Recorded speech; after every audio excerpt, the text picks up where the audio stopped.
The morning sun filters through the lace curtains of what everyone still calls Harold's house, even though I've lived here alone for the past 15 years. I suppose some things never change in Millbrook, the way Mrs. Henderson next door still waves from her kitchen window at exactly 7:30, the way the mailman tips his hat when he sees me tending the roses, the way people speak about my grandfather as if he were some kind of saint. "Margaret, dear," Mrs. Henderson calls over the fence as I'm deadheading the morning glories. At 72, I still move with the efficient precision that served me well during my 40 years of teaching. "I was just telling my grandson about your grandfather Harold. What a remarkable man he was, raising you all by himself after your poor parents passed." I pause, my pruning shears hovering over a wilted bloom. My hands, weathered now, marked by age spots and the faint white lines of old scars, grip the handles a little tighter. "Yes," I manage, forcing the practiced smile that served me well for decades. "He certainly had strong ideas about proper behavior." "Oh, he certainly did." Mrs. Henderson beams, her voice carrying that tone of nostalgic admiration that always makes my chest tighten. "Do you remember how you used to sit so still during church services? Never fidgeting, never making a sound. And your manners, my goodness, you were the most polite child I'd ever seen." Harold knew exactly how to raise a child right.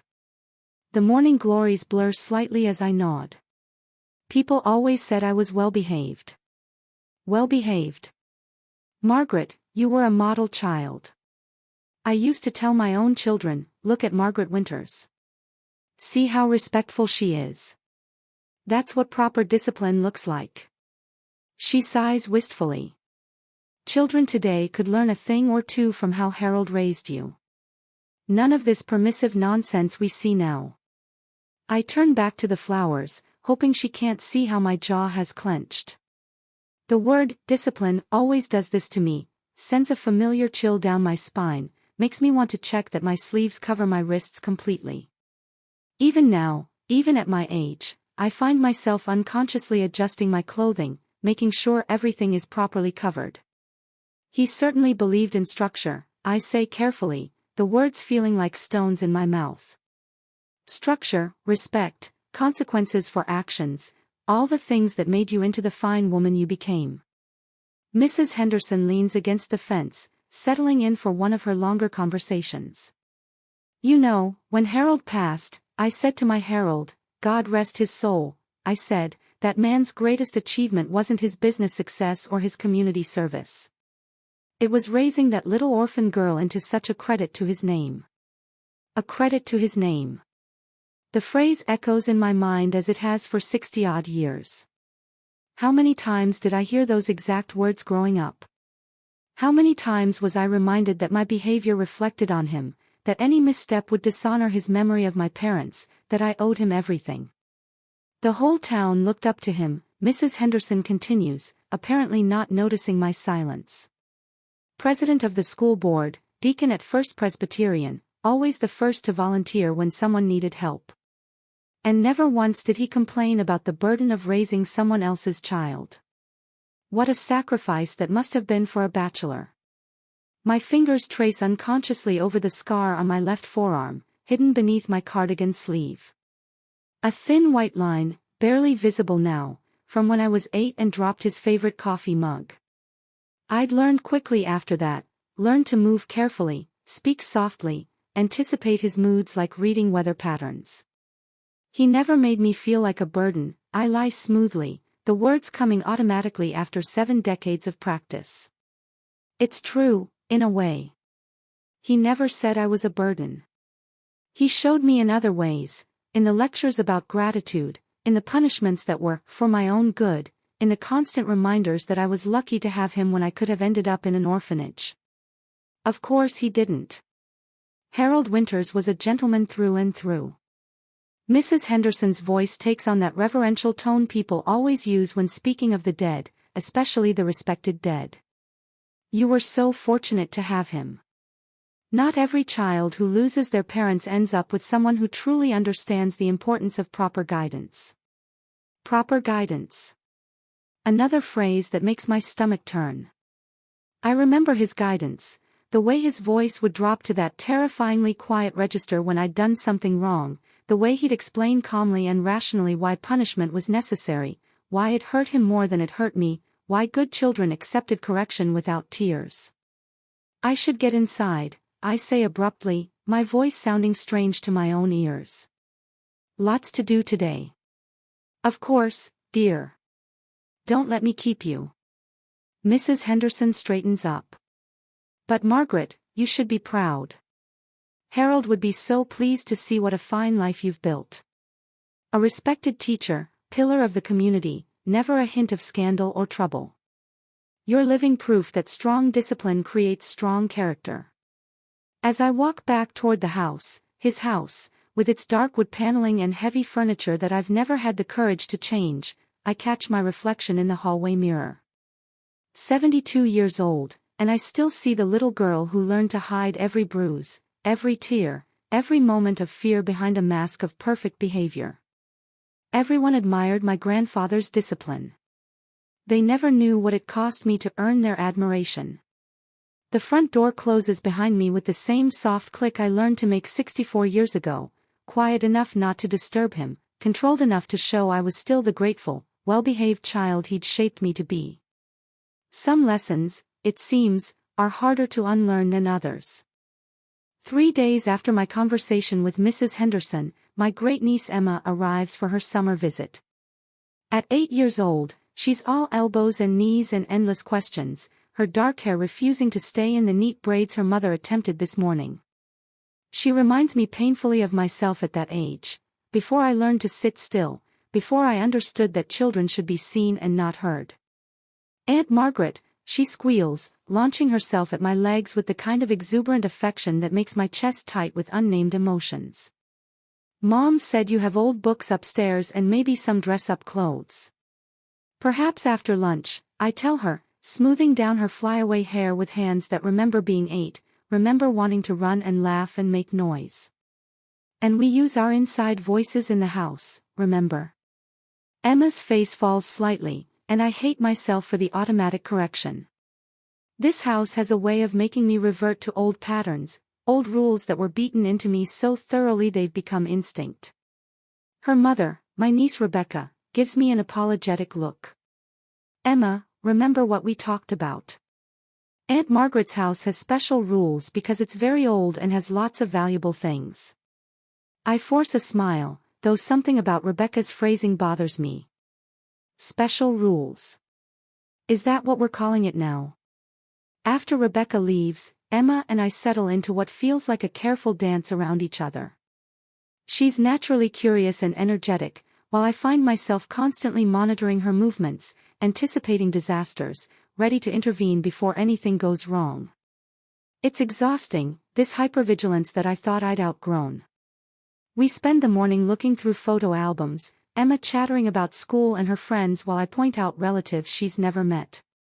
When she asks about my parents, I give her the sanitized version I've perfected over the years.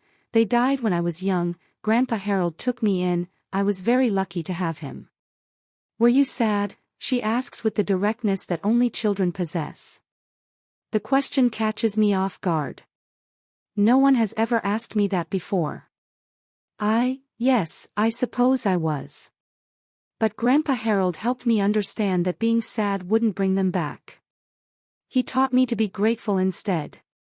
Emma nods solemnly, and I realize with a start that I'm already teaching her the same lessons that were drilled into me.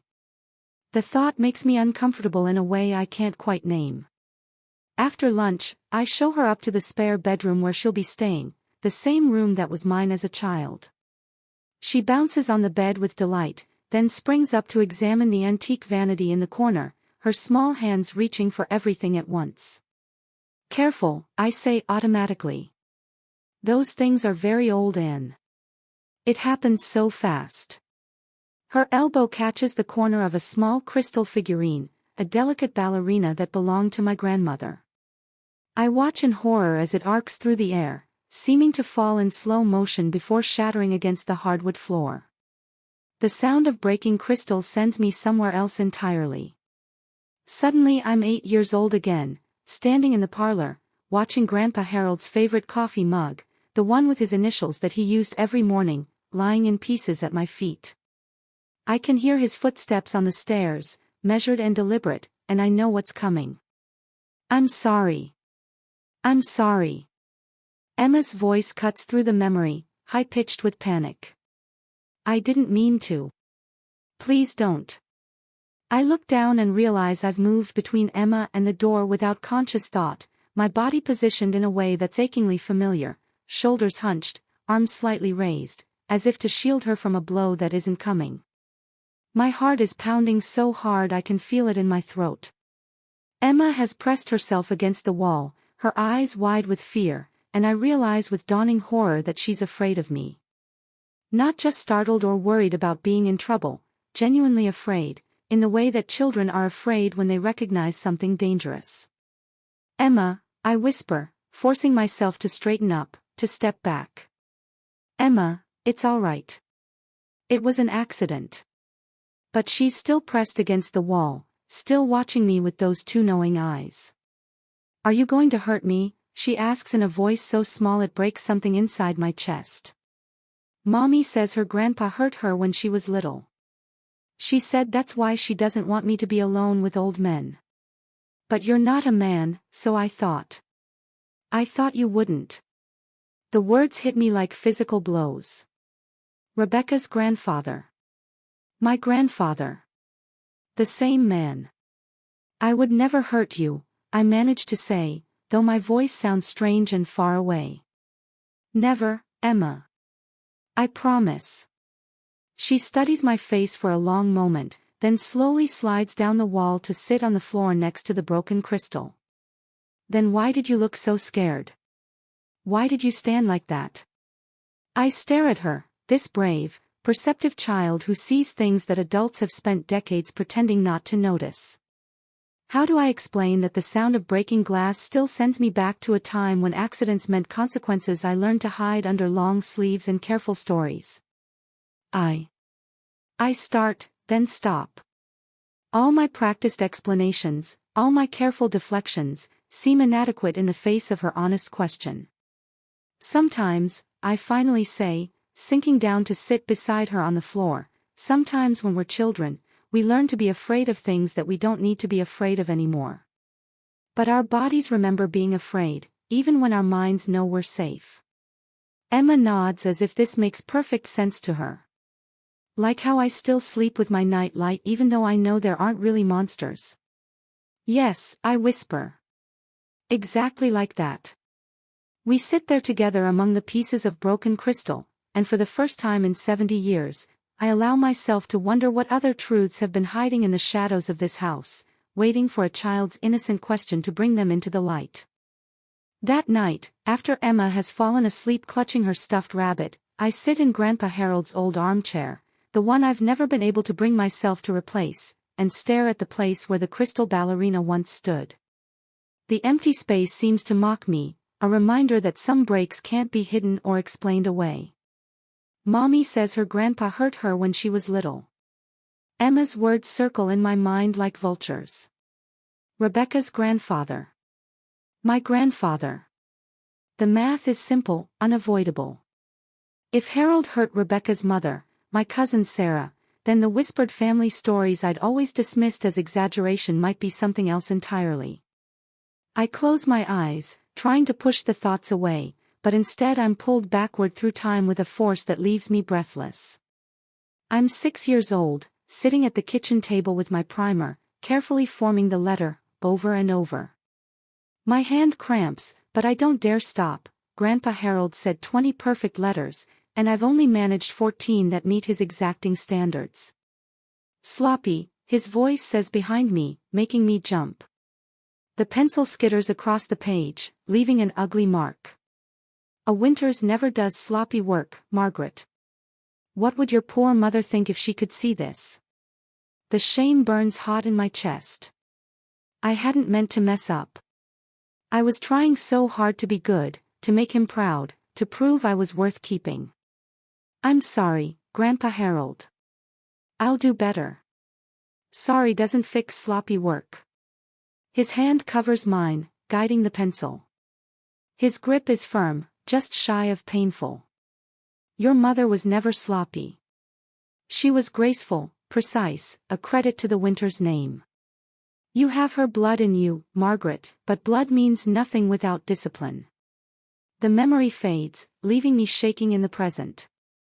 I'd forgotten about the handwriting lessons, the way he'd make me practice until my fingers were stiff and aching. At the time, I'd been grateful for his attention, desperate to earn his approval. Now I wonder what other lessons I'd buried so deep I'd convinced myself they were normal. Another memory surfaces, unbidden and unwelcome. I'm 7, maybe 8, reaching for a book on the high shelf in his study, the one room in the house that was supposed to be off-limits without permission. I'd wanted to look at the pictures in his atlas, the bright maps of places I'd never see. My fingertips barely brush the spine when I hear his footsteps. What did I tell you about this room, Margaret? I freeze, still stretched on my tiptoes, knowing there's no explanation that will satisfy him. I just wanted to see the maps, Grandpa Harold. I wasn't going to hurt anything. Intentions don't matter when the rule has been broken. His voice is deadly calm, the tone that means I'm in serious trouble. Rules exist for reasons little girls can't understand. When you break rules, there are consequences. The leather strap hangs behind his desk, worn smooth from use. I know it well. Please, I'll be good. I won't touch anything again. I know you won't. Because good children learn from their mistakes. He takes the strap down with careful deliberation. This hurts me more than it hurts you, Margaret. But discipline is love. How else will you learn to be worthy of the winter's name? I jolt back to the present, my hand pressed against my mouth to stifle a sob. The phantom pain across my palm is so real I have to look down to make sure there are no fresh marks. How had I forgotten the strap? How had I buried something so central to my childhood so completely? But I know how. Survival. A child's mind protecting itself the only way it knew how, by rewriting the story, by making the pain meaningful, by transforming abuse into love and discipline into care. By becoming so perfectly behaved that there would be no reason for punishment, and therefore no reason to remember what punishment felt like. Good children learn from their mistakes. The phrase echoes through decades of buried memories. How many times had I heard it? How many times had I repeated it to myself as I stood in the bathroom afterward, running cold water over welts, practicing the explanation I'd give if anyone noticed? I fell down the stairs. I caught my hand in a door. I'm just clumsy. The lies come back to me now, each one perfectly crafted, delivered with the wide-eyed innocence of a child who understood that telling the truth would only make things worse. I'd been so proud of my acting ability, so pleased when adults praised my resilience, my positive attitude despite my accidents. I think of Emma upstairs, sleeping peacefully in the room where I learned to muffle my cries with a pillow. I think of Rebecca, who apparently knew enough about Harold's discipline to warn her daughter about old men. I think of Sarah, my cousin, who must have sat in this same chair, in this same house, learning the same painful lessons about rules and consequences and what it meant to be worthy. How many of us were there? How many children learned to smile through the pain, to accept the unacceptable, to protect the reputation of the man who was destroying us piece by careful piece?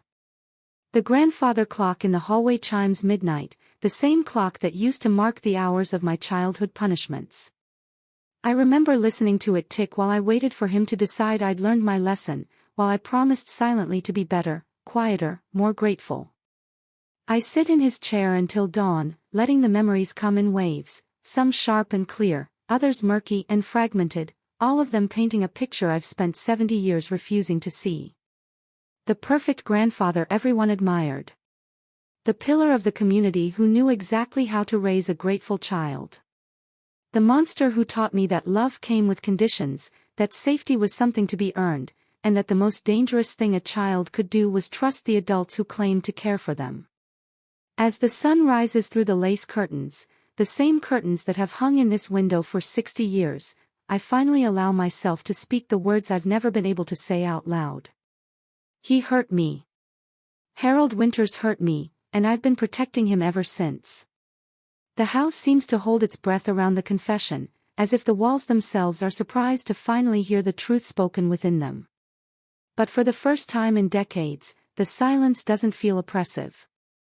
It feels like possibility. Emma leaves after a week, but her innocent questions have opened something in me that I can't close again. For days, I wander through the house like a stranger, seeing everything with new eyes. The heavy oak furniture that once seemed dignified now feels oppressive. The formal portraits of stern-faced ancestors seem to watch me with disapproval. Even the wallpaper, that faded floral pattern I've lived with for 15 years, suddenly feels suffocating. I find myself avoiding certain rooms, especially his study. But avoidance has never been a luxury I could afford for long in this house. On a gray Thursday morning, 3 weeks after Emma's visit, I finally force myself up the narrow stairs to the attic. I tell myself I'm looking for old photo albums to send to Rebecca, something innocent, normal, the kind of thing any aunt might do. But my hands shake as I pull the cord for the overhead light, and I know I'm lying to myself. I'm looking for proof. Evidence. Something to make sense of the memories that have been clawing their way to the surface. The attic smells of dust and old paper, tinged with the faint cedar scent from the chest where my grandmother's quilts are stored. Boxes line the walls, each one labeled in Harold's precise handwriting: tax records 1962 to 1970, church documents, Margaret's school reports. Even in death, his need for order persists. I start with the school reports, telling myself it's harmless nostalgia. But as I flip through report cards and teacher comments, a pattern emerges that makes my stomach clench. Every year, without fail, the same notes: Margaret is an exceptionally well-behaved child. Never causes disruption. Perfectly compliant. A model student who never requires correction. Never requires correction. I stare at those words, written in my third-grade teacher's careful script. What kind of 8-year-old never requires correction? What kind of child is so perfectly behaved that it warrants comment from every teacher, every year? The kind who has learned that any misstep at school means consequences at home that are far worse than anything a teacher might dish out. I set the reports aside and reach for a wooden box I don't recognize, unmarked, shoved behind several others as if hidden. My fingers fumble with the brass latch, and when it opens, I find myself staring at Harold's personal papers. Letters, bank statements, and underneath it all, a leather-bound journal I've never seen before. The journal falls open in my hands to a random page, and Harold's familiar handwriting stares back at me. Margaret's progress continues to be satisfactory. The incident with the broken lamp last week required firm correction, but she accepted it with appropriate gratitude. Mrs. Henderson commented again today on her exemplary behavior during church service. The community continues to admire the transformation, from a willful, undisciplined child to one who truly understands the value of proper guidance. My vision blurs as I read the clinical assessment of what I now remember was a beating that left me unable to sit comfortably for 3 days. He'd written about it like a scientist documenting an experiment, with cold satisfaction at the results. I flipped backward through the pages, my hands moving of their own accord. The child arrived today, as expected after the funeral arrangements were finalized. She is willful and emotional, clearly lacking proper discipline. The community expects me to shape her into a credit to the Winters name. This will require consistent, firm guidance. Spare the rod, spoil the child, though I prefer more refined methods that leave no permanent marks. More refined methods.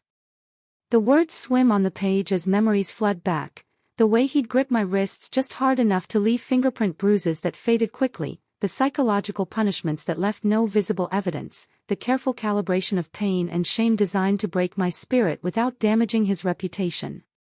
I turn more pages, watching my childhood unfold through his eyes. Margaret has learned to accept correction without tears or protest.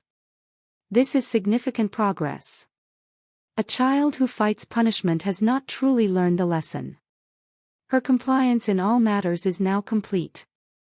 The Harris boy pushed Margaret on the playground today. She did not retaliate or even report the incident to the teacher. Good. She understands that Winter's children do not engage in common behavior, even when provoked.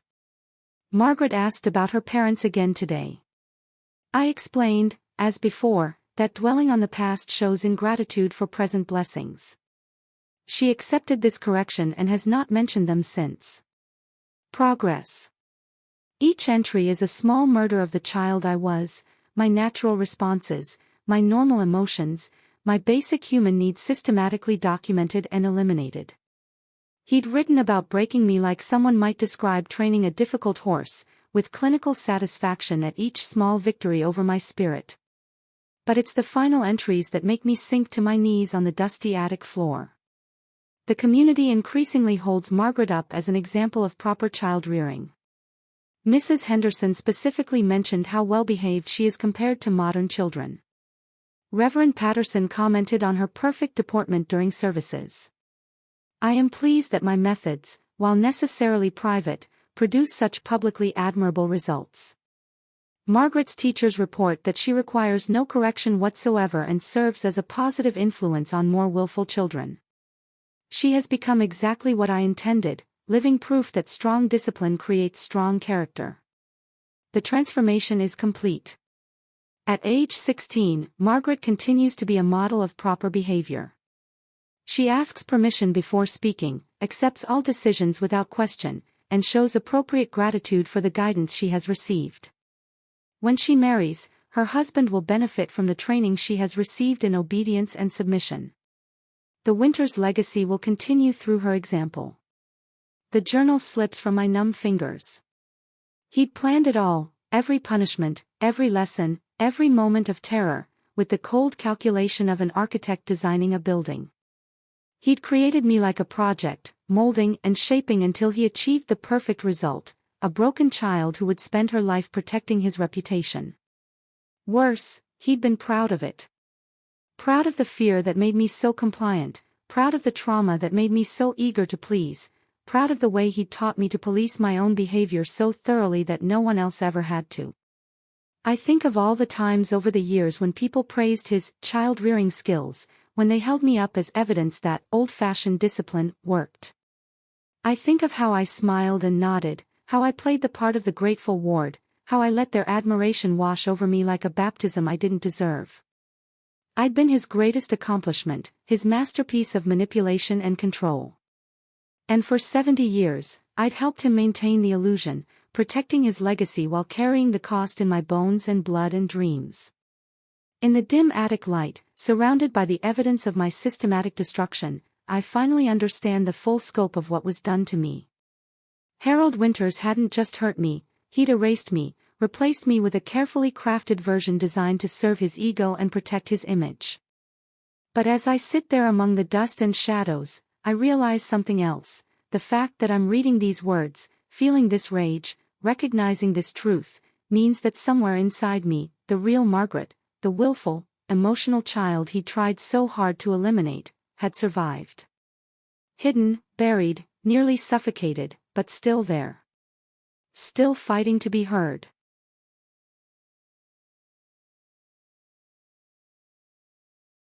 The journal haunts me for days. I hide it in my bedroom drawer, but I can feel its presence like a poison seeping through the wood. Sleep becomes elusive. When I finally drift off, I'm jolted awake by dreams I can't quite remember, only the lingering taste of fear and the phantom sensation of hands gripping too tightly. It starts with my wrists. I wake up one morning to find them aching with a deep, bone-deep throb that has no apparent cause. The pain is sharp and specific, concentrated exactly where Harold's fingers used to wrap around my small bones when he dragged me to his study for correction. I stare at the faded scars I've spent decades hiding, and for the first time, they seem to burn. By the end of the week, the pain has spread. My shoulders carry a constant tension that no amount of stretching can release. My lower back seizes up whenever I sit in certain chairs, especially his armchair, which I now avoid entirely. Most disturbing of all, my left side throbs from hip to shoulder, a phantom echo of the beating I received when I was 10 for spilling ink on his important papers. It's just old age, I tell myself, standing in my bathroom at 3 in the morning, massaging my aching joints. Arthritis. Normal wear and tear. But my body knows better. My body remembers what my mind spent decades trying to forget. The panic attacks begin on a Tuesday morning. I'm making breakfast, nothing unusual, just scrambled eggs and toast, when the smell of burning butter sends me spiraling backward through time. Suddenly I'm 7 years old again, standing in this same kitchen, watching smoke rise from the pan while Harold's footsteps thunder down the stairs. My chest constricts. The air in the room feels thick, impossible to breathe. My heart pounds so hard I'm certain it will burst, and black spots dance at the edges of my vision. I grip the counter with shaking hands, trying to anchor myself to the present, but the kitchen tilts and spins around me. When it passes, minutes or hours later, I can't tell, I'm sitting on the floor beside the stove, the pan still smoking on the burner. My nightgown is soaked with sweat, and my whole body trembles like I've just run a marathon. It happens again the next day when I hear a child crying in the street outside. And again when Mrs. Henderson mentions Harold's name during our morning conversation over the fence. Each time, the same crushing weight in my chest, the same desperate hunger for air, the same terrifying certainty that I'm dying. But I don't die. I just sit on whatever floor I've collapsed onto and wait for my body to remember that the danger is long past, that Harold has been dead for 15 years, that I'm safe now. Except I don't feel safe. I feel like I'm slowly coming apart at the seams. The insomnia gets worse. I lie in bed, the same bed I've slept in for 15 years, and feel like a stranger in my own skin. Every shadow on the wall looks like a raised hand. Every creak of the old house sounds like footsteps approaching. I start leaving lights on, something I haven't done since childhood, but even then sleep eludes me. When I do manage to drift off, the nightmares come in vivid, horrible detail. Harold's voice explaining why punishment is necessary. The feel of the leather strap. The way he'd make me thank him afterward, make me apologize for being the kind of child who required correction. I wake up gasping, my body curled in the same protective position I learned as a 6-year-old. After 2 weeks of this torture, I finally make an appointment with Dr. Williams, my physician for the past 20 years. I tell myself it's just a routine checkup, nothing more.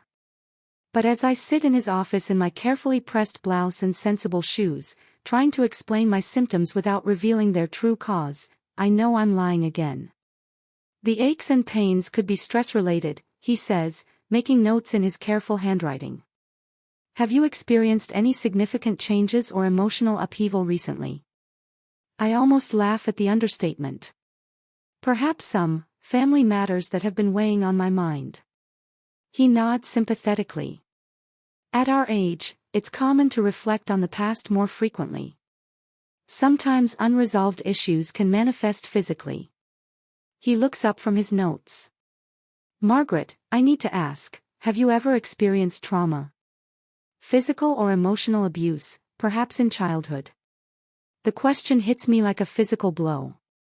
In 72 years, no one has ever asked me directly. No one has ever looked past the perfect facade to wonder what it might be hiding. I start, then stop. The words feel impossible to form, like my throat has forgotten how to make sounds. Take your time, Dr. Williams says gently. Sometimes our bodies hold on to memories long after our minds have tried to let them go. And suddenly, before I can stop myself, I'm crying. Not the careful, dignified tears I've perfected over the decades, but ugly, wrenching sobs that seem to come from somewhere deep in my chest. My whole body shakes with the force of emotions I've kept locked away for so long I'd forgotten they existed.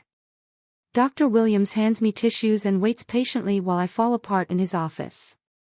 When I finally manage to speak through the tears, my voice comes out cracked and small. He hurt me. My grandfather. Everyone thought he was wonderful, but he hurt me. The words hang in the air between us, and I brace myself for disbelief, for questions about why I never spoke up, for all the doubts I've carried for decades about whether what happened to me was really abuse or just old-fashioned discipline. Instead, Dr. Williams nods with the calm acceptance of someone who has seen this before. I'm sorry that happened to you, Margaret. And I want you to know that what you're experiencing now, the physical pain, the panic attacks, the sleep disturbances, these are normal responses to trauma, even trauma from long ago. Your body is processing what your mind is finally ready to confront. Normal responses. The phrase echoes in my head as he continues talking about trauma and healing and the ways our bodies store memories we can't consciously access. For the first time in my life, someone is telling me that my reactions make sense, that I'm not broken or weak or crazy. As I drive home from his office, I catch my reflection in the rearview mirror. My eyes are red from crying, my carefully styled hair is disheveled, and I look exactly like what I am, a woman finally allowing herself to feel the full impact of what was done to her. I look, for the first time in decades, completely and utterly human. And despite everything, the pain, the fear, the way my world is crumbling around the edges, that feels like a kind of victory. In the days following my appointment with Dr. Williams, I retreat into my house like a wounded animal. The validation he offered should have been liberating, but instead it leaves me feeling exposed, raw, as if every nerve ending has been stripped bare. I've spent 70 years building walls around this truth, and now that they're crumbling, I don't know how to exist without them. The phone rings constantly, Mrs. Henderson wanting to chat, Rebecca calling to check on me, the church committee reminding me about the upcoming Harold Winters Memorial Scholarship meeting. Each ring makes me flinch. How can I make small talk about the weather when my world is imploding? How can I smile and nod while they praise the man who destroyed my childhood? I stop answering. Let them think I'm sick, or rude, or finally showing my age. It's easier than pretending everything is normal when nothing will ever be normal again. The worst part is the guilt.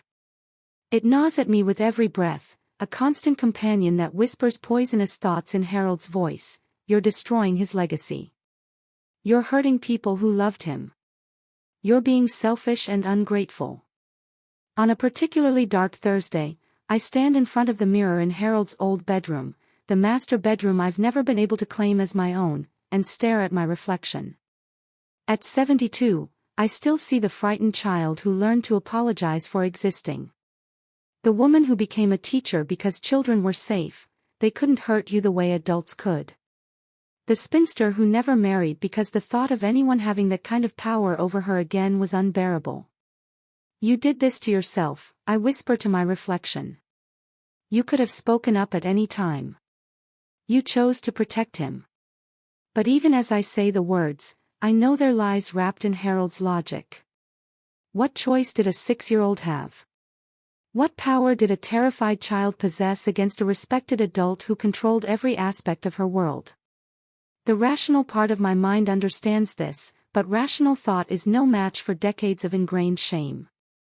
I think of all the times I could have spoken, to teachers who asked about bruises, to neighbors who noticed how quiet I was, to the parade of social workers who made perfunctory visits after my parents died. Each missed opportunity feels like a personal failure, a choice to perpetuate the lie.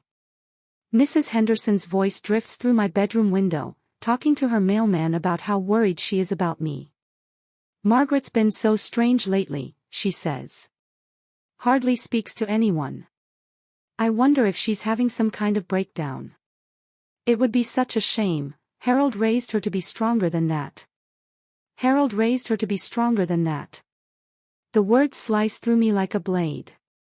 Even my suffering is being measured against his standards, found wanting in comparison to the discipline he instilled in me. I close the curtains and sink onto the bed, pulling my knees to my chest in a position that was once my only comfort. The house feels impossibly large around me, every room an echo chamber of his voice, his expectations, his careful cultivation of the perfect victim. The phone rings again, and this time I recognize Rebecca's number on the caller ID. My finger hovers over the answer button. Rebecca, who warned Emma about old men. Rebecca, whose mother was Sarah, Harold's other victim. Maybe she would understand. Maybe she already knows. But what if she doesn't? What if Sarah never told her the details, only gave her vague warnings about staying safe? What right do I have to destroy her mother's privacy, to burden Rebecca with knowledge that will change everything she thought she knew about our family? I let it ring. Later that evening, as I sit in the kitchen picking at a dinner I don't want, I find myself staring at the newspaper folded beside my plate. The weekly Millbrook Gazette, with its cheerful reports of community events and local achievements.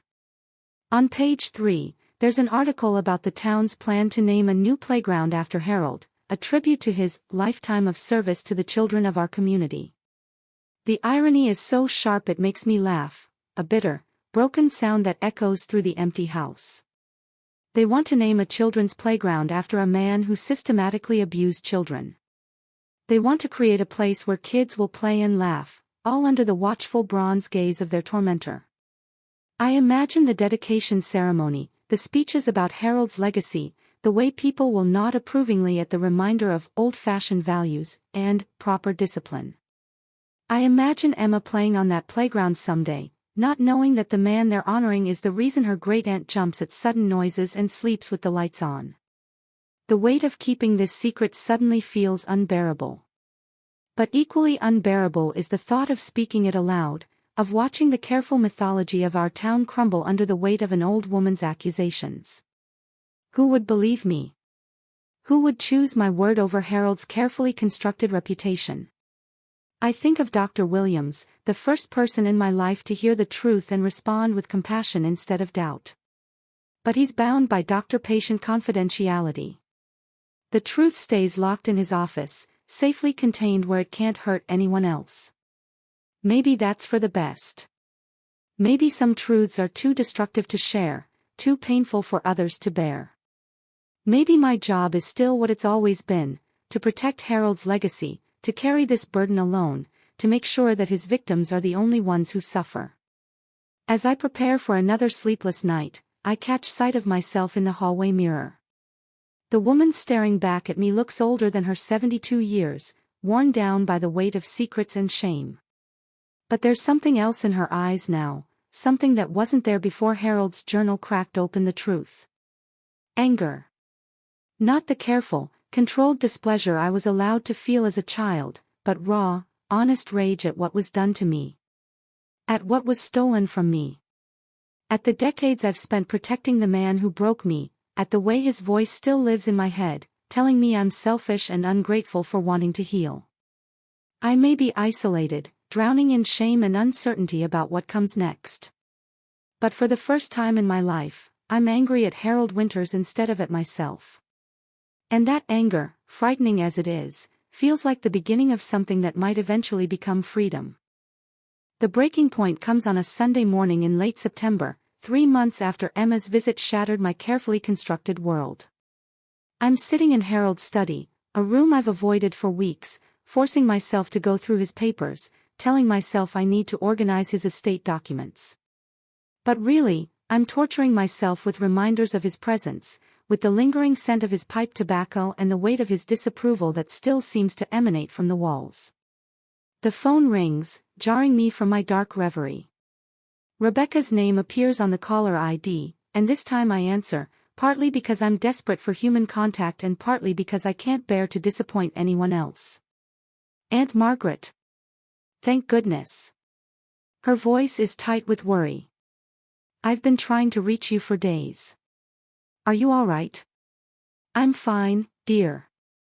The lie comes automatically, a reflex honed by decades of practice. Just keeping to myself lately.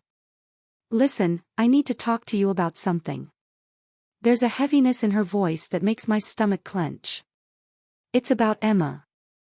She's been having nightmares since her visit with you. Night terrors, actually. She keeps talking about broken glass and being afraid someone's going to hurt her. The world tilts sideways.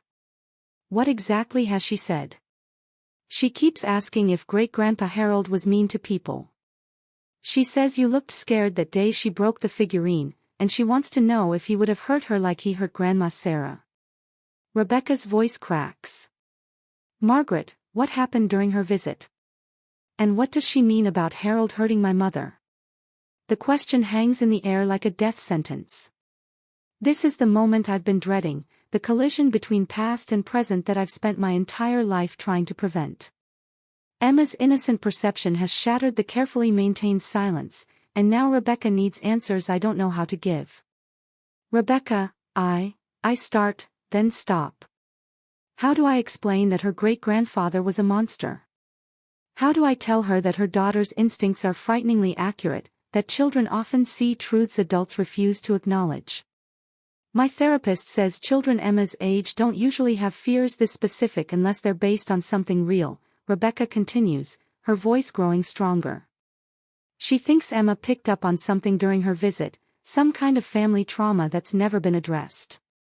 Family trauma. The clinical term for what Harold did to us. The professional way of describing a childhood destroyed by calculated cruelty. I say carefully, that Emma is a very perceptive child. Perhaps too perceptive for her own good. Margaret, please. I need to know what happened to my mother. I need to know if my daughter is safe. Rebecca's voice breaks completely now. Sarah never talked about her childhood, but she had problems. Depression, anxiety, trouble trusting people. She used to have panic attacks when men raised their voices. And she was so paranoid about Emma being alone with older men, but she could never explain why. The pieces click into place with horrible clarity. Sarah, like me, learned to hide her trauma so well that even her own daughter didn't know the source of her fears. But unlike me, Sarah tried to protect Emma with warnings, with boundaries, with the kind of vigilance that comes from knowing firsthand what can happen to vulnerable children. And now Emma's having nightmares about being hurt, and she's asking questions about Harold that are way too sophisticated for an 8-year-old. Rebecca's voice hardens. Something happened in that house, didn't it? Something that affected both you and my mother. I close my eyes, feeling the weight of 3 generations pressing down on me. Emma, carrying nightmares she doesn't understand. Rebecca, desperate to protect her daughter from threats she can't name. Sarah, who died 5 years ago still carrying Harold's secrets. And me, the keeper of the truth that could explain everything or destroy what's left of our family's peace. Tell me, Rebecca says, and her voice is so much like her mother's that I nearly break down. Please, Aunt Margaret. I can't protect Emma from something I don't understand. And suddenly, sitting in Harold's chair behind Harold's desk surrounded by Harold's carefully preserved legacy, I realize that my silence isn't protecting anyone anymore. It's perpetuating the cycle. Emma is already affected, already carrying trauma that isn't even hers because we adults have failed to break the chain of secrets and shame. Your mother was right to warn Emma, I whisper, the words scraping my throat raw. Harold, your great-grandfather, he wasn't the man everyone thought he was. The silence on the other end of the line stretches endlessly. When Rebecca finally speaks, her voice is barely audible. What did he do? And for the first time in 70 years, I let the truth come pouring out. Not the sanitized version I've perfected for public consumption, but the real truth, ugly, painful, and undeniable. I tell her about the beatings disguised as discipline, about the psychological torture wrapped in lessons about gratitude, about the way he systematically destroyed my sense of self while the community applauded his methods. I tell her about the journal, about his cold documentation of our breaking, about his pride in creating perfectly compliant victims. I tell her about Sarah, about the patterns that make sense now, about the other children who might have suffered in silence.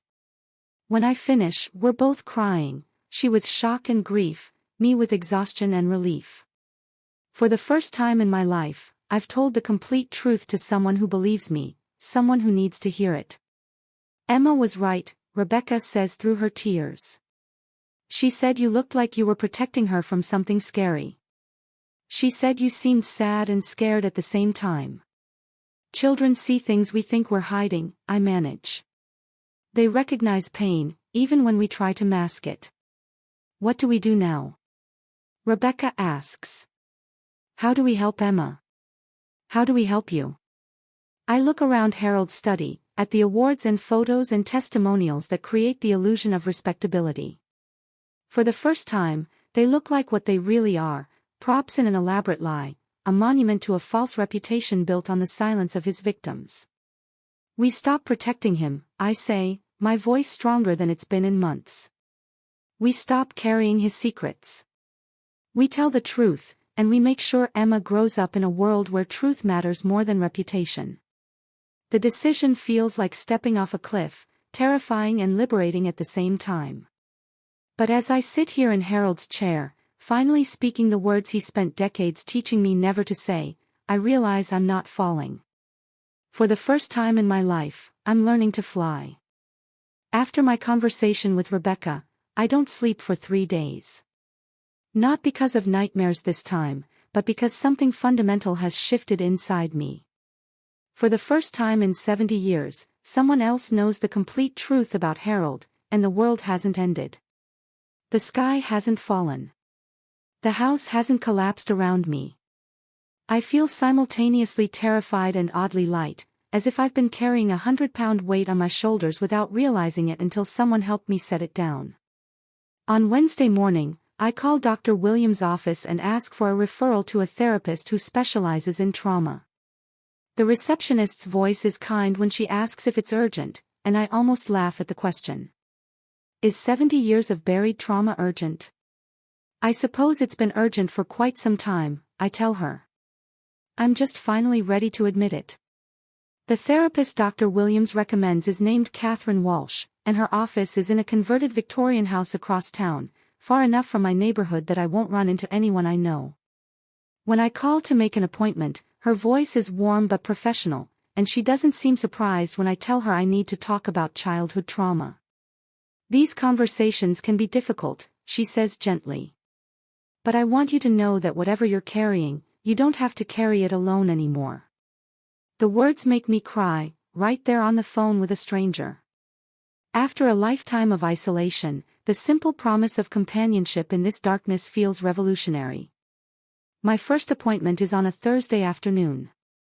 I dress carefully, a navy blue dress that makes me look respectable, low heels that won't make noise on her floors, my best handbag clutched like armor. Even going to therapy, I'm performing the role of the perfect lady Harold created. Catherine's office is nothing like what I expected. Instead of a clinical white room with intimidating diplomas, it's decorated like a living room, soft chairs, warm lighting, bookshelves filled with novels alongside psychology texts. She's younger than I anticipated, maybe 50, with graying hair and kind eyes behind wire-rimmed glasses.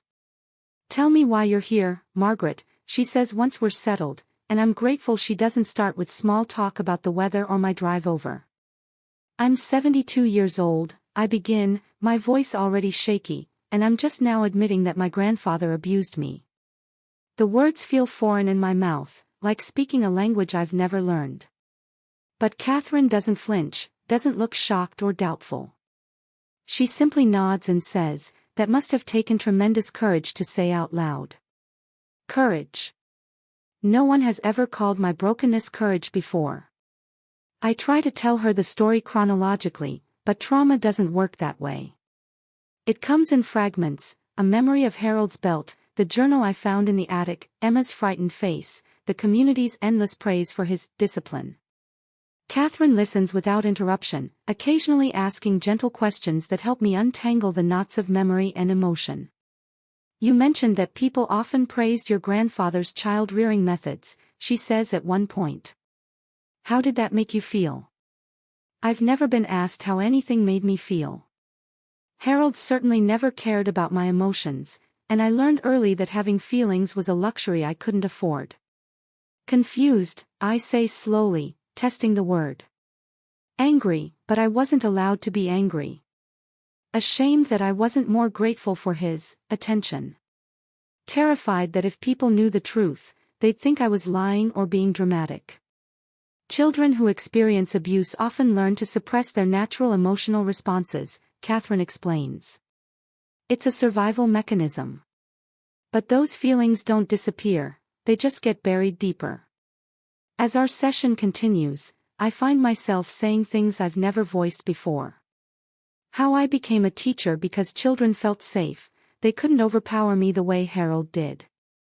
How I never married because the thought of someone having that kind of control over me again was unthinkable. How I've spent decades jumping at sudden noises, checking locks obsessively, sleeping with lights on without understanding why. Your reactions make perfect sense, Catherine tells me. Trauma changes how our nervous system responds to the world. What you're describing, the hypervigilance, the sleep disturbances, the difficulty with trust, these are normal responses to abnormal circumstances. Normal responses. The phrase Dr. Williams used echoes in this different context, and I begin to understand that my broken places might not be character flaws but battle scars. I keep thinking I should have spoken up sooner, I confess near the end of our session. That I'm complicit somehow in protecting him all these years. Catherine leans forward slightly. Margaret, you were a child. A traumatized, isolated child who was taught that survival depended on silence. The fact that you're speaking now, at 72, shows incredible strength. Many people never find the courage to confront their trauma at all. As I prepare to leave, Catherine hands me a business card with her after-hours number. Healing isn't linear, she warns gently. There will be difficult days, moments when the old shame tries to convince you to retreat back into silence. When that happens, I want you to call me.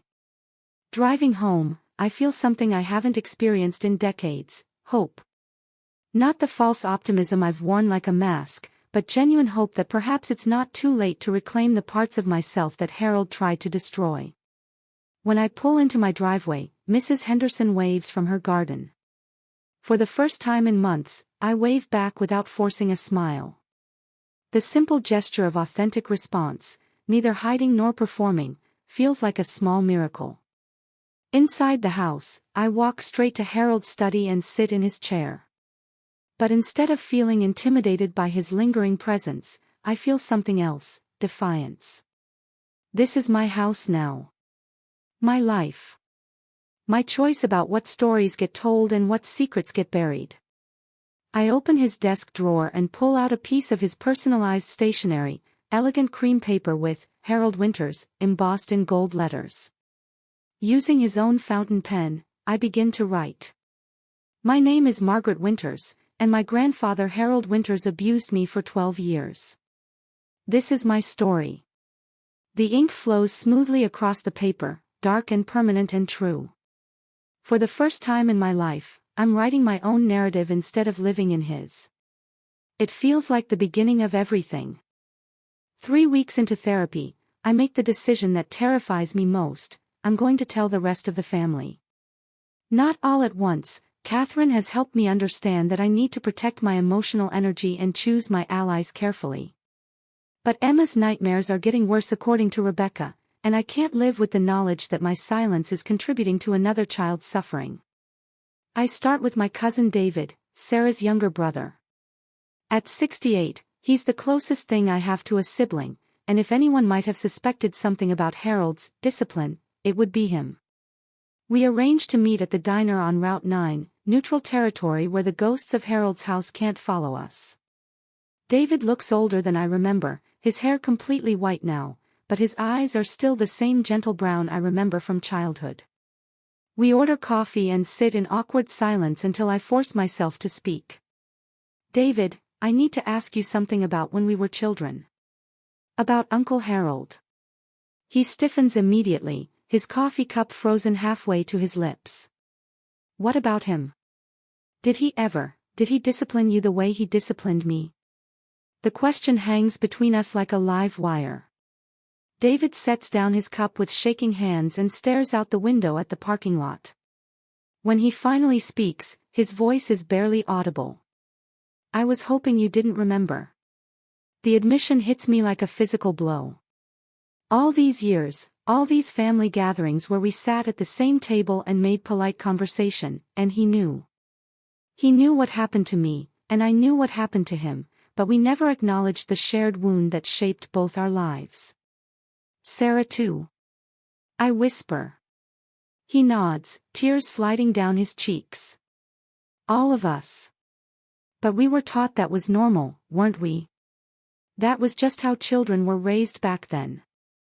That we should be grateful he cared enough to correct us. Emma's having nightmares, I tell him. She picked up on something during her visit with me, and now Rebecca is asking questions. David's face goes pale. You're not thinking of telling her, are you? Margaret, that would destroy everything. Think about his reputation, about what it would do to the family name. The family name. Even after all these years, even knowing what we both endured, David's first instinct is to protect Harold's legacy. The conditioning runs that deep. His reputation was built on our silence, I say, surprised by the steadiness in my own voice. It was built on our pain, David. Don't you think it's time we stop paying that price? He shakes his head frantically. But people respected him. The scholarship fund, the community center, all the good he did. What good? The words come out sharper than I intended. He was a pillar of the community because we were too broken to speak. Every award he received, every speech praising his character, it was all bought with our childhood trauma. David flinches as if I've slapped him. You can't just erase everything he built. There are people who benefited from his generosity. Built on what foundation? I lean forward, feeling decades of suppressed anger finally finding its voice. Tell me, David, what did his generosity cost us? What did we sacrifice so the community could have their perfect patriarch? The conversation dissolves into tears, his of confusion and fear, mine of frustration and grief. We part ways without resolution, David still clinging to the mythology that protected him for 60 years, me realizing that not every victim is ready to become a survivor. My next conversation goes differently. I call my niece Patricia, Sarah's daughter and Rebecca's older sister. Patricia is 45, a social worker who specializes in child protection. If anyone in the family might understand, it would be her. I need to tell you something about your grandfather, I begin when she arrives at my house the following evening. Something that might explain some things about your mother.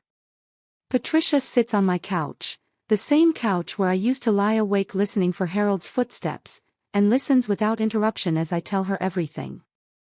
The abuse, the journal, the systematic way Harold created perfect victims while maintaining his public image. When I finish, Patricia is quiet for a long time. Finally, she says, "It makes sense now." Mom's hypervigilance, her panic attacks, the way she could never explain why she was so afraid of leaving us alone with older men. She was protecting us from something she couldn't name. You believe me? The question slips out before I can stop it, revealing how desperate I am for validation. Of course I believe you. Patricia's voice is firm, professional. I've worked with enough abuse survivors to recognize the patterns. The way you've described Harold's behavior, the psychological manipulation, the community grooming, the systematic isolation of his victims, it's textbook predatory behavior. Relief floods through me so powerfully I nearly collapse. Someone believes me. Someone with professional training and expertise looks at my story and sees truth instead of delusion or vindictive lies. What do we do now? Patricia asks. How do we protect Emma while helping the rest of the family heal? We spend the next 2 hours developing a plan. Patricia will talk to Rebecca about trauma-informed therapy for Emma. She'll also reach out to other family members, carefully, strategically, watching for signs of recognition or denial. We discuss the playground dedication, the scholarship fund, all the public monuments to Harold's false legacy. Change has to start somewhere, Patricia says as she prepares to leave. It might as well start with us. The next morning, I wake up feeling something I haven't experienced in decades, the support of family who believes me. Not all of them. David's reaction made it clear that some relatives will choose comfortable lies over difficult truths. But enough. Enough to break the spell of isolation that has kept Harold's victims silent for so long. When Mrs. Henderson waves from her garden, I don't wave back. Not out of rudeness, but because I'm no longer performing the role of the grateful, well-adjusted woman Harold created. I'm learning to exist authentically, even when that authenticity makes others uncomfortable. Inside the house, I look at the letter I started writing on Harold's stationery. 3 weeks of therapy have taught me that healing happens in stages, that speaking truth is a process rather than a single moment of revelation. I pick up his fountain pen and continue writing. For 70 years, I protected the reputation of the man who destroyed my childhood. Today, I choose to protect the children instead. The words flow across the paper like water breaking through a dam. I'm not just telling my story anymore, I'm actively choosing whose legacy deserves protection. And for the first time in my life, it's not Harold's. The letter takes me 3 weeks to finish. Not because I lack words. After 70 years of silence, the truth pours out of me like water from a broken dam, but because each sentence feels like a bridge I'm burning behind me. Once I mail this to the Millbrook Gazette, there will be no going back to the comfortable lie that protected Harold's reputation and my place in this community. Catherine helps me refine it during our sessions, not to soften the truth but to ensure it serves its purpose, protecting other children while explaining why Harold's victims stayed silent for so long. The final version is 2 pages, typed on my old teaching typewriter rather than Harold's stationery. This story belongs to me now. To the editor. I am writing regarding the proposed Harold Winters Memorial Playground. As his only surviving ward and someone who lived in his home for 12 years, I feel compelled to share information that will be difficult for our community to hear but necessary for our children's safety. Harold Winters systematically abused the children in his care, including myself, my cousins Sarah and David, and potentially others. His discipline involved psychological manipulation, physical violence, and emotional terrorism designed to create perfectly compliant victims who would never speak against him. I remained silent for 70 years because he taught me that my worth depended on protecting his reputation, that gratitude required silence, and that no one would believe a child's word against such a respected man. I was wrong to stay silent, but I was 6 years old when the abuse began, and children should not bear responsibility for exposing the adults who harm them.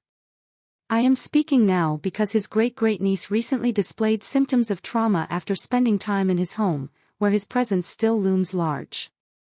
I cannot, in good conscience, allow another generation of children to suffer while our community honors the man who harmed them. I ask that the town council reconsider naming a children's playground after Harold Winters. Instead, perhaps we could honor someone whose legacy truly centers child welfare and safety. Respectfully. Margaret Winters, I mail it on a Tuesday morning, walking to the post office in the crisp October air with the envelope clutched in my sweating palm. The young clerk behind the counter smiles pleasantly as she processes the certified mail, unaware that I'm holding a grenade that will explode the comfortable mythology of our small town. The letter runs in Thursday's edition, and by Friday morning, my phone is ringing constantly. I don't answer most of the calls, but the voicemails paint a clear picture of how the community is reacting. Mrs. Henderson's message is hurt and confused. Margaret, dear, I can't believe you would say such terrible things about Harold after all he did for you. Others are less kind. Several accuse me of seeking attention or suffering from dementia. One particularly vicious message suggests I'm a bitter old woman trying to destroy a good man's legacy out of spite. The words sting, but they don't surprise me. Harold spent decades cultivating his image precisely so that accusations like mine would seem unthinkable. But there are other calls too. A former student of mine leaves a tearful message, Mrs. Winters, thank you for your courage. My grandfather hurt me too, and I never told anyone. Seeing you speak truth gives me hope. A woman I don't know calls to say that her mother, now deceased, once worked as Harold's housekeeper and saw things that troubled her but felt powerless to report. She always said there was something wrong in that house, but who would have believed the help over a man like Harold Winters? By Saturday, the story has been picked up by the regional newspaper, then by a blog that focuses on institutional abuse, then by larger outlets drawn to the narrative of a septuagenarian finally speaking truth to power. Reporters call, asking for interviews. I decline most of them, but I do speak to a journalist from the state paper who specializes in child protection issues. "Why now?" she asks during our phone interview. "Why speak out after so many years?" "Because children are still at risk," I tell her. "Not from Harold, he's been dead for 15 years, but from the systems that protected him. From communities that choose comfortable lies over uncomfortable truths. From adults who value reputation over child safety." The interview runs on Sunday with the headline, "A Lifetime of Silence, Local Woman Speaks Out About Childhood Abuse." It includes expert commentary about how abusers use community standing to shield themselves from scrutiny, and statistics about how rarely historical abuse is reported. Monday morning brings an unexpected visitor. I'm in my garden, pulling up the last of the summer flowers, when a silver sedan pulls into my driveway. A woman in her 50s gets out, moving hesitantly toward my front gate. "Margaret Winters?" she asks. "My name is Linda Morrison. I read your letter in the paper." Something in her voice makes me set down my gardening tools and give her my full attention. She has the careful posture I recognize in myself, shoulders slightly hunched, eyes that dart away from direct contact, hands that flutter nervously. "I lived on Elm Street when I was little," she continues. "My parents were friends with Harold, and sometimes when they needed a babysitter." Her voice breaks. "He hurt me too, Mrs. Winters. When I was 8 years old. I never told anyone because my parents thought he was wonderful, and I was afraid they wouldn't believe me." We stand there in my front yard, two survivors separated by decades but connected by shared trauma. Linda tells me about years of therapy, about marriages that failed because she couldn't trust, about the relief she felt reading my letter and knowing she wasn't alone or crazy or making it up. "I thought I was the only one," she whispers. "We all thought we were the only one," I reply. That was his greatest weapon, making each of us believe we were isolated and alone. By the end of the week, 3 more people have contacted me. All of them former victims, all of them carrying Harold's secrets into adulthood, all of them expressing gratitude that someone finally spoke the truth they'd been too afraid to voice. The town council meets Thursday evening to discuss the playground dedication. I don't attend, but Patricia does, and she calls to tell me they've voted unanimously to withdraw Harold's name from consideration. Instead, they'll call it Millbrook Children's Playground, a name that centers the kids who will play there rather than honoring any adult figure. It's a small victory, but it feels enormous. For the first time in 70 years, children's safety has been prioritized over an adult's reputation. That night, I sit in my living room, not Harold's study, but the bright front room where I've started spending my evenings, and read the cards and letters that have arrived from around the country. Survivors thanking me for my courage. Parents expressing support. Professionals in child protection praising the letter as an example of how communities can better protect vulnerable children. Outside, Millbrook continues its daily routines. Some neighbors still wave when they see me, others cross the street or look away. The comfortable consensus about Harold Winters has been shattered, and like any broken thing, it's left sharp edges that some people aren't ready to navigate. But the children are safer. And for the first time in my life, that matters more to me than being liked, respected, or seen as the grateful ward who never caused trouble. The truth has set me free, even if it's made me an exile in my own hometown. The months following my public confession are a kaleidoscope of progress and setbacks, breakthrough and breakdown, hope and despair. Catherine warned me that healing trauma isn't linear, it's more like walking through a maze where you sometimes find yourself back at the beginning despite taking what seemed like the right turns. Some days I wake up feeling strong, empowered by the knowledge that I've finally spoken my truth and that other survivors are no longer suffering in isolation. On these good days, I clean out Harold's belongings with ruthless efficiency, donating his clothes to charity and boxing up the formal portraits that have watched me with disapproval for decades. I rearrange furniture, paint walls in colors that make me happy instead of colors that seemed appropriate.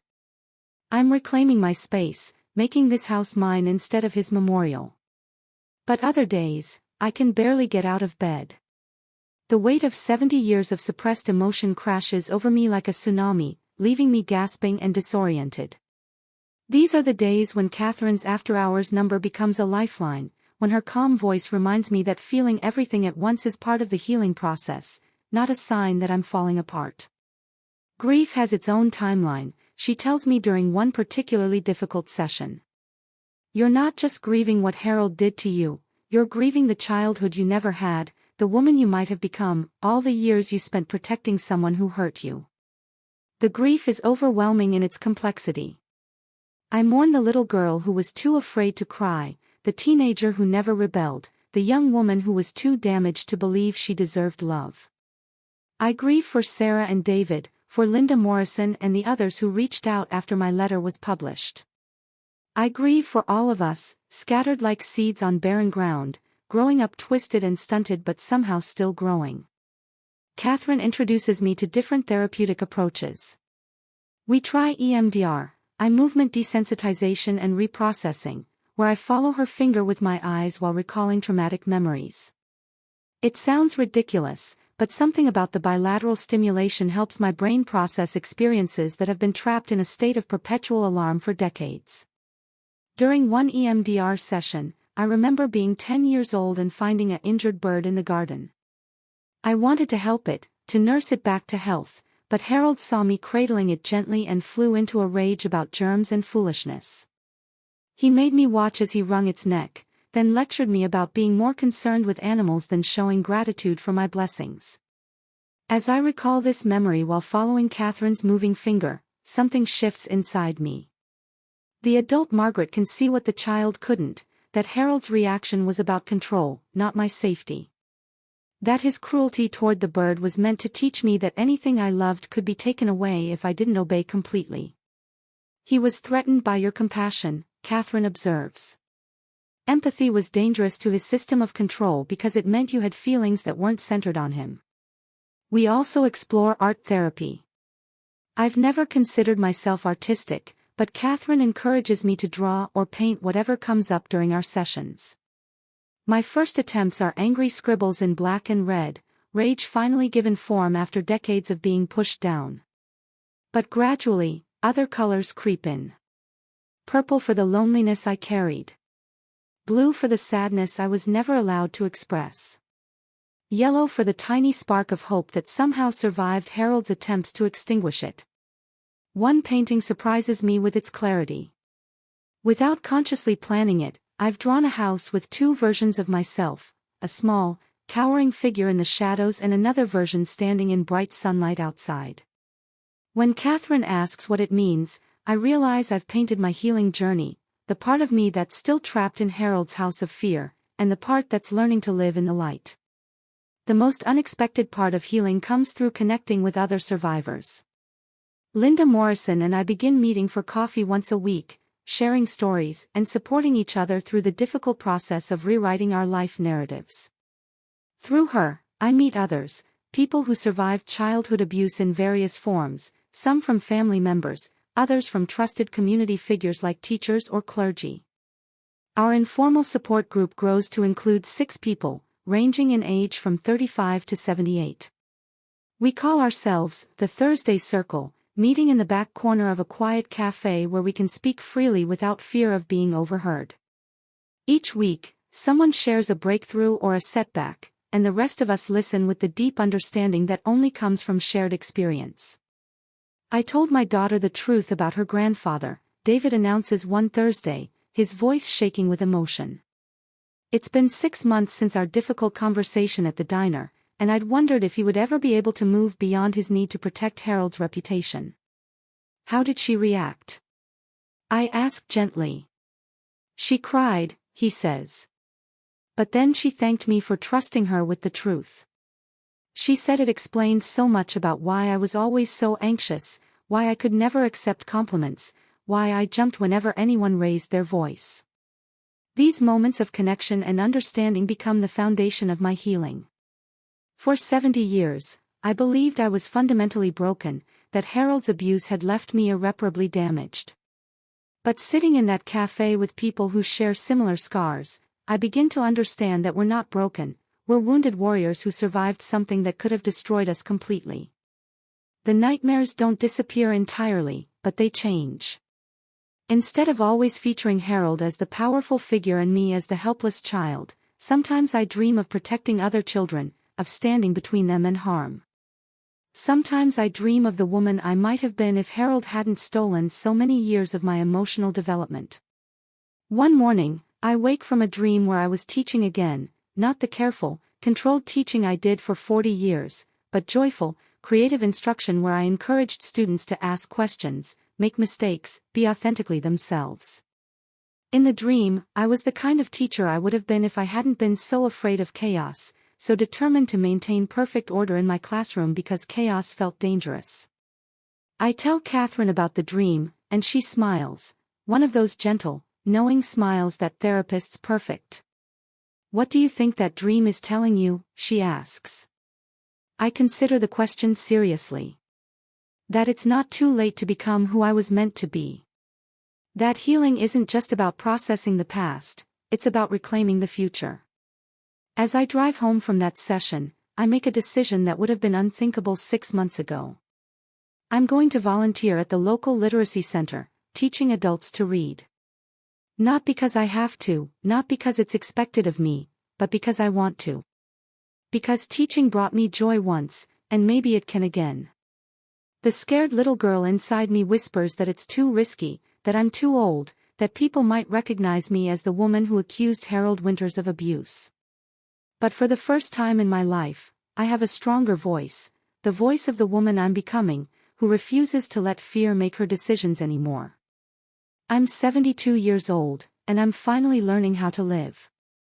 8 months after my letter to the Gazette, I receive a phone call that changes everything. The woman on the other end introduces herself as Detective Sarah Chen from the State Police's Special Victims Unit. Her voice is professional but warm, and she gets straight to the point. "Ms. Winters, I've been following your case since your story went public. We've received several reports of historical abuse involving Harold Winters, and I'm wondering if you'd be willing to speak with us officially." My first instinct is the familiar flutter of panic, Harold's voice whispering that I'm betraying the family, causing unnecessary trouble, making mountains out of molehills.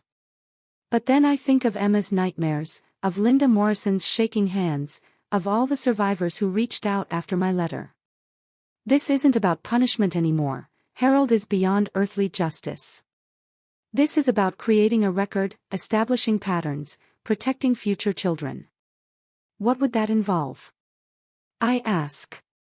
A formal statement detailing your experiences, any evidence you might have, documentation, photographs, anything that could corroborate the abuse.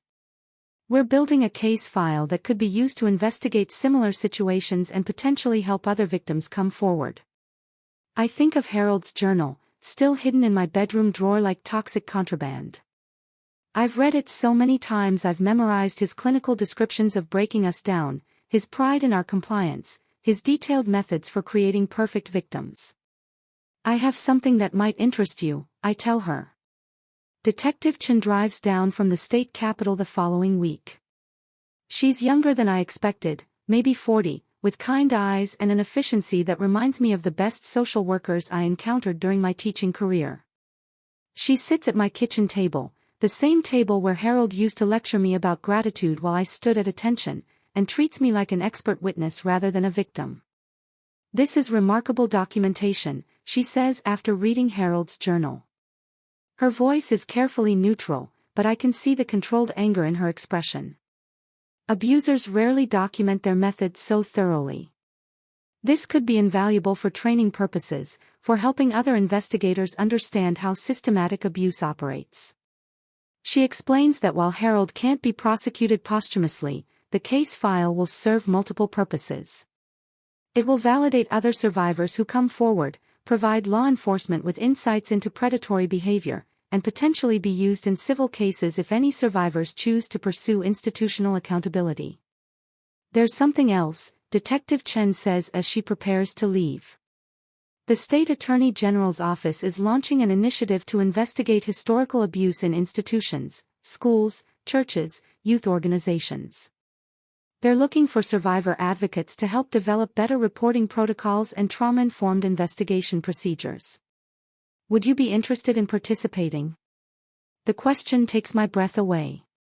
For 70 years, I've been Harold's victim, carrying his secrets, protecting his legacy. Now someone is asking me to transform that experience into expertise, to use what I learned about survival to help create systems that might prevent other children from enduring what I did. Yes, I say without hesitation. Yes, I would be very interested. The advocacy work begins slowly. I attend training sessions where I learn about the legal framework surrounding historical abuse cases, the challenges investigators face when evidence is decades old, the ways trauma affects memory and testimony. I'm surprised to discover how much my teaching background helps. I understand how to break down complex information into digestible pieces, how to communicate with people from different backgrounds and education levels. My first official role is reviewing proposed changes to how schools handle abuse reporting. Sitting in a conference room with lawyers, social workers, and policy experts, I find myself speaking with an authority I never knew I possessed.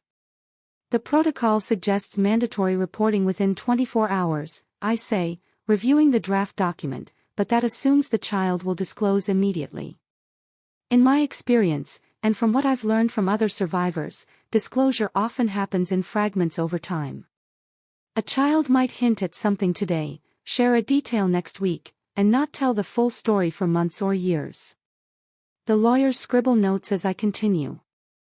The system needs to be set up to catch these gradual disclosures, not just the dramatic one-time revelations that make for good television but rarely happen in real life. The work is emotionally exhausting but deeply fulfilling. Each policy change feels like a small victory over Harold's legacy. Each training session I conduct for teachers or social workers feels like transformation of pain into purpose. 6 months into my advocacy work, I'm invited to testify before a state legislative committee considering new funding for child protection services. The hearing room is intimidating, formal wood paneling, raised benches where legislators sit like judges, cameras recording everything for the public record. When my name is called, I walk to the witness table on legs that remember being 8 years old and summoned to Harold's study. But this time, I'm not powerless. This time, I have allies in the room, advocates who believe my story and value my expertise. Senators, I begin, my voice steady despite my racing heart. My name is Margaret Winters. I am a survivor of childhood sexual and physical abuse, a retired educator, and currently an advocate for improved child protection policies. I tell them about Harold, about the journal, about the systematic way predators use community respect as camouflage. I explain how children learn to normalize abuse, how they protect their abusers out of fear and misplaced loyalty, how the very traits that make someone seem like an ideal community member can mask predatory behavior. The question isn't whether abuse is happening in your districts, I conclude. The question is whether you're creating systems that make it easier for children to seek help and for adults to recognize the signs of abuse disguised as discipline. After my testimony, several legislators approach me with questions, with thanks, with stories of their own constituents who've struggled to report historical abuse. One older senator, a man who reminds me physically of Harold, takes my hand and says, "Thank you for your courage, Ms. Winters. My granddaughter is safer because of advocates like you." Driving home, I think about the woman I was 8 months ago, isolated, carrying Harold's secrets, convinced that my pain served no purpose beyond protecting his reputation. 2 years have passed since Emma broke that crystal figurine and changed the trajectory of my life. I'm 74 now, and for the first time in my existence, I feel like I'm truly living rather than merely surviving. The woman who once jumped at shadows and apologized for taking up space has been replaced by someone I'm still getting to know, someone who speaks her mind, sets boundaries, and refuses to shrink herself to make others comfortable. The house has been transformed completely. Harold's heavy furniture has been donated or sold, replaced with pieces I chose because they bring me joy rather than because they seemed appropriate. The walls are painted in soft blues and warm yellows, colors that make me smile when I wake up each morning. His study has become my reading room, filled with novels I never allowed myself to enjoy and memoirs by other survivors who found their voices later in life. Most significantly, I've moved into the master bedroom. For 15 years after Harold's death, I continued sleeping in the small room that had been mine as a child, as if I were still the frightened girl who didn't deserve the comfort of a grown woman's space. But that girl has grown up, finally, at 74 years old. My advocacy work has expanded beyond anything I could have imagined. The State Attorney General's office has made me a permanent consultant on their historical abuse initiative. I travel to conferences, train law enforcement officers, and serve on task forces developing better protocols for interviewing child victims.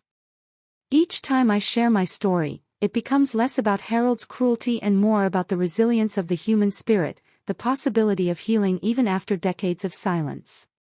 The Thursday Circle has grown to 12 members now, with people driving from 3 counties away to attend our weekly meetings.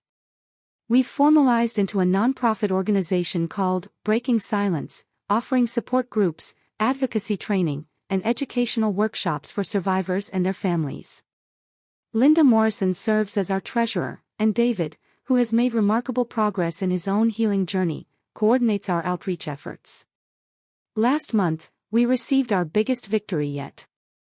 The Millbrook School District adopted new policies based on recommendations our group developed, requiring annual training for all staff on recognizing signs of abuse and creating safer reporting mechanisms for children. During the school board meeting where they voted unanimously to implement the changes, Superintendent Williams stood up and said, "These policies exist because Margaret Winters had the courage to speak truth that was difficult for our community to hear. Her advocacy has made every child in our district safer." Sitting in that same auditorium where I once sat as a silent, terrified student, being publicly honored for my courage rather than praised for my compliance, felt like completing a circle I never knew I was drawing. Emma, now 10, has become a frequent visitor again. Her nightmares disappeared completely about a year ago, replaced by the normal dreams and concerns of a healthy child. But more importantly, she's learned to trust her instincts about adults, to speak up when something doesn't feel right, and to understand that her body belongs to her and no one has the right to hurt her. "Aunt Margaret," she said during her last visit, "my teacher read us a book about a girl who stood up to bullies. It reminded me of you, how you stood up to Great-Grandpa Harold even though he was already dead." Out of the mouths of babes. Yes, I suppose I did finally stand up to Harold, decades too late but not too late to matter. My relationship with the community remains complicated. Some neighbors still cross the street when they see me, unwilling to reconcile the Harold they admired with the truth I revealed. Others have apologized for not seeing what was happening, for not asking questions when a child was too well-behaved, too eager to please. Mrs. Henderson and I maintain a cordial but distant relationship. She speaks to me politely but no longer drops by for long conversations about the past. But new people have entered my life. Other advocates, fellow survivors, the adult literacy students I tutor at the community center. These relationships are built on authenticity rather than performance, on mutual respect rather than hierarchical power dynamics. For the first time in my life, I have friendships where I don't have to hide parts of myself to be accepted. Catherine and I still meet monthly now, our sessions focused more on growth than on crisis management. She's helped me understand that healing isn't a destination but a lifelong journey, that there will always be moments when old patterns try to resurface, when Harold's voice whispers criticism in my head. The difference, she told me recently, is that now you recognize that voice as his, not yours. You've learned to talk back to it, to challenge it, to choose different responses than the ones he programmed into you. She's right. Just last week, I caught myself apologizing to a store clerk for asking a question about a product, then immediately corrected myself. Actually, I'm not sorry for asking. That's your job, and I'm a paying customer. The clerk looked surprised, but I walked away feeling proud of that small moment of self-advocacy. The legal cases Detective Chen mentioned are still ongoing. 3 other survivors have come forward with formal statements, and Harold's journal has been used in training programs across the state to help investigators understand how systematic abuse operates. His documentation of our destruction has become a tool for preventing similar crimes, another irony that feels like justice. As I write this final entry in what has become my own journal, not Harold's careful documentation of breaking children, but my record of rebuilding a life, I'm sitting in my garden on a warm spring morning. The roses are blooming, planted in soil that once felt poisoned by memories but now nourishes beauty. I don't know how many years I have left, but I know how I want to spend them. Speaking for children who can't speak for themselves. Supporting other survivors on their journeys toward healing. Living authentically, boldly, with the full range of emotions Harold tried to beat out of me. The scared little girl who learned to hide bruises and manufacture gratitude will always be part of me. But she's no longer in charge. The woman I've become, someone I like, someone I respect, someone who refuses to be silenced, she's the one making decisions now. Yesterday, Emma asked me if I'm happy.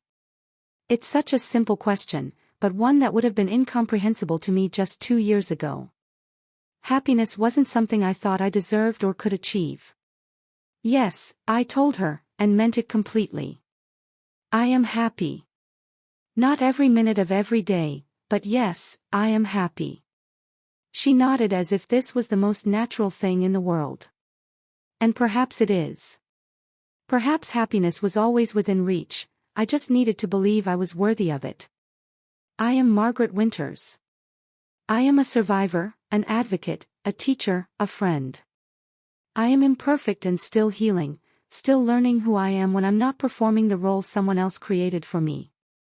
I am 74 years old, and I am finally, fully, authentically alive. The story that began with everyone admiring Harold's discipline has become something entirely different, a story about the power of truth, the possibility of healing, and the courage required to transform pain into purpose. It took me 7 decades to find my voice, but I plan to use it for whatever time I have left. And that feels like the most beautiful revenge of all.